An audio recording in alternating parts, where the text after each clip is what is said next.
오늘 제가 이 자리에 선 것은 너무나도 억울하고 그리고 이런 일이 다시는 있어서 안 되겠다는 그런 심정에서 오늘 언론인 앞에 섰습니다.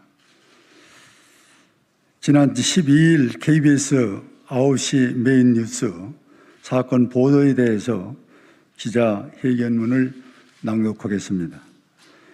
100년 전에 저희 일가 친척들이 갖고 있었던 유산, 그리고 47년 전 가족묘지로서 형성되어 있었던 이곳을 KBS는 투기로 몰고 가고 있는 이 호위된 날조를 그냥 보고 있을 수 없고 당할 수가 없는 분통해서 이 자리에 섰다는 말씀을 다시 한번 말씀드립니다. 호위 날조 조작 그 이유는 참으로 치사하고 치졸하고 정치적 음해 공작이다, 이렇게 저는 말씀드리겠습니다. 존경하고 사랑하는 국민 여러분, 그리고 국회를 출입하고 계신 기자분 여러분, 국민의힘 홍문표 국회의원입니다. 저는 지난 12일 KBS 9시 메인 뉴스에 보도된 것을 말씀드리자면은 고속도로 나들목당 소유 기사와 관련하여 야당 중진인 저 홍문표를 죽이기 위한 하나의 정책적 술수이며, 그리고 국민이 공분하고 있는 LH 투기 사건에 국면을 전환하기 위한 물타기의 하나의 방법으로 허위 날조된 보도를 자행하고 있음을 분개한 오늘의 심정이라는 말씀을 드립니다. KBS 보도에 대해서 강력히 규탄을 하며 그 원인을 찾기 위해 이 자리에 섰습니다. KBS에서 거론한 임야는 100년 전 저희 일가 친척들이 유산으로 지켜온 땅입니다. 또 47년 된 선산들이 가족을 함께 모시는 가족 묘지입니다. 이런 곳을 부동산 투기로 짜맞추어 국민의 공분을 사고 있는 LH공사 땅 투기 사건의 비리를 덮고 물타기를 하기 위해서 가짜 뉴스를 만들어내고 있는 오늘의 이 KBS의 현실 정치에 대해서 참으로 분노를 금할 수가 없습니다. 언론 기사엔 기본적으로 5가지의 원칙이 있다고 합니다. 그 첫째가 누가, 어디에서, 무엇을, 어떻게, 왜, 이 5가지 원칙에 하나도 맞지 않는 이 내용을 가지고 대한민국을 대표하는 공영방송 KBS가 대국민 뉴스를 방영했다는 것은 2가지에 예측할 수 있다고 생각이 됩니다. 그 첫 번째는 이 보도의 KBS 실무자가 금품을 받았지 않으면 이런 엄청난 뉴스를 만들어낼 수 없다고 저는 생각이 되는 것입니다. 두 번째는 정치적 음해 공작으로 볼 수밖에 없다는 것입니다. 이 2가지를 압축해서 근거를 말씀드리겠습니다. 첫째는 동홍성 IC 위치는 지역민의 수건 사업으로서 예산군과 홍선군과 청양군이 공동으로 수건 사업이었습니다. 이것을 홍성군이 주도해서 타당성 용역을 통해서 바로 문제가 된 지역을 선정한 것이지 내가 이 지역을 선정한 것이 아니라는 것입니다.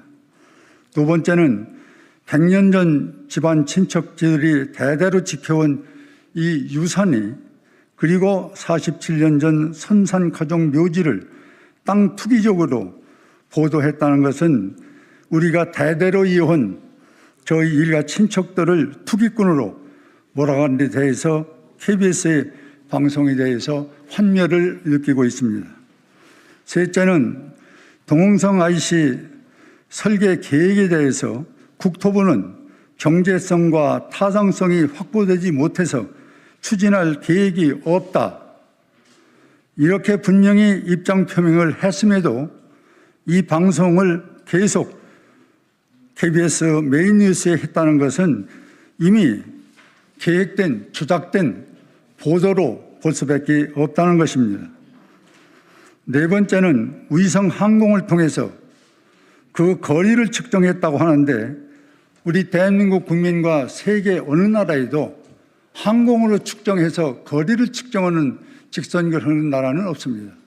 거리 측정은 생활문화에서 도로를 기준으로 해서 측정을 하는 것인데 여기에서는 5km라고 하는 부분은 투기지역과 가깝다는 것을 인위적으로 만들기 위해서 7km가 넘는 것을 5km로 조작했다는 것 또한 저희들은 의심하지 않을 수밖에 없습니다.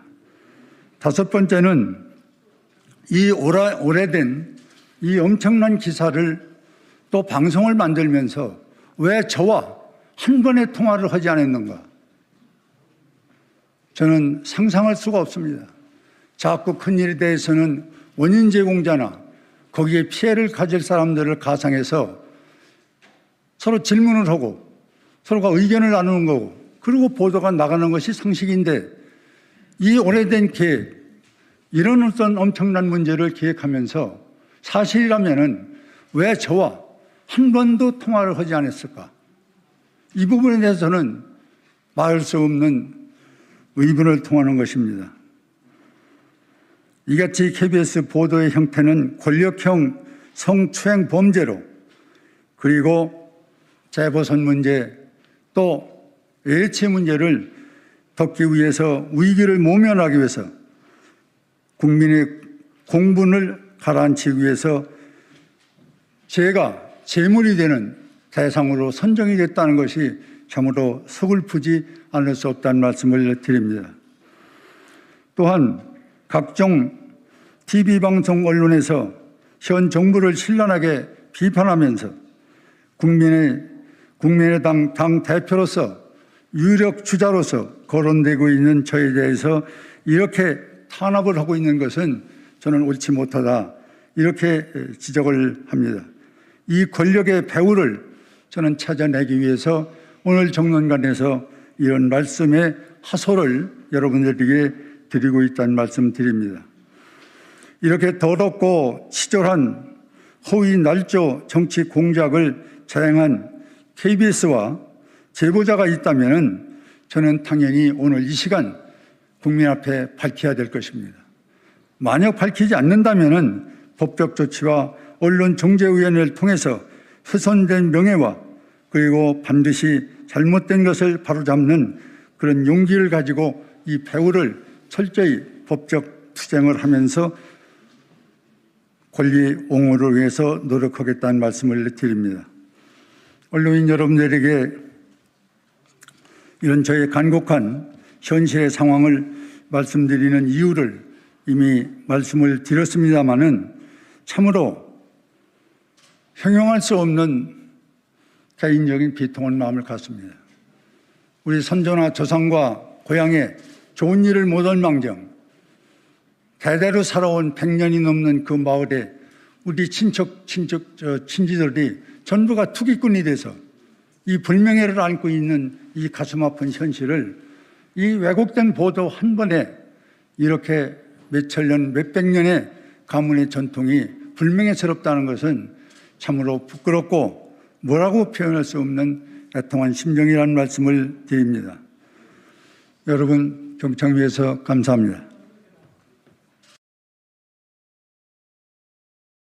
알러지의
민주당은 참 적반하장이고 뻔뻔하기 짝이 없습니다. 국민의힘 의원 102명 전원이 어떤 조사도 받겠다고 동의를 했는데도 민주당은 횡설수설하고 있습니다. 3기 신도시와 관련해 수사 대상에 오른 시흥시 의원과 강명시 의원이 아니더라도 민주당 안에서 부동산 투기와 의혹은 꼬리에 꼬리를 무는 실정입니다. 이런데도 당대표까지 지낸 이낙연 전 대표는 오히려 도둑이 제발 저리는 것 아니냐고 적반하장 덮어씌우기를 해서 도둑이 제발 저린 것은 바로 민주당입니다. LH 부동산 투기로 촉발된 이 부동산 문제에 관해서 민주당은 참 적반하장이고 뻔뻔하기 짝이 없습니다. 국민의힘 의원 102명 전원이 어떤 조사도 받겠다고 동의를 했는데도 민주당은 횡설수설하고 있습니다.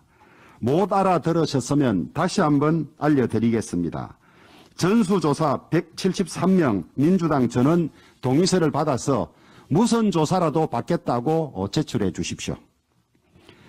서울 재개발구역 도로를 매입한 이용덕 상임고문, 모친 신도시 부지를 쪼개기로 매입한 양이원영 의원, 배우자와 함께 신규 택지를 매입한 양향자 의원, 배우자가 신도시 인근 임야를 매입한 김경만 의원, 역시 신도시 인근 토지와 건물을 매입한 서영석 의원, 부친이 뉴타운 부지를 매입한 김주영 의원, 지역구가 전남이면서 평택 농지를 보유하고 있는 윤재갑 의원, 3기 신도시와 관련해 수사 대상에 오른 시흥시 의원과 강명시 의원이 아니더라도 민주당 안에서 부동산 투기와 의혹은 꼬리에 꼬리를 무는 실정입니다. 이런데도 당대표까지 지낸 이낙연 전 대표는 오히려 도둑이 제발 저리는 것 아니냐고 적반하장 덮어씌우기를 해서 도둑이 제발 저린 것은 바로 민주당입니다. 자기 눈에 박힌 들보를 먼저 드러내라는 요구를 더 이상 호도하지 말기를 바랍니다.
코로나 불황으로 인해서 자영업자들의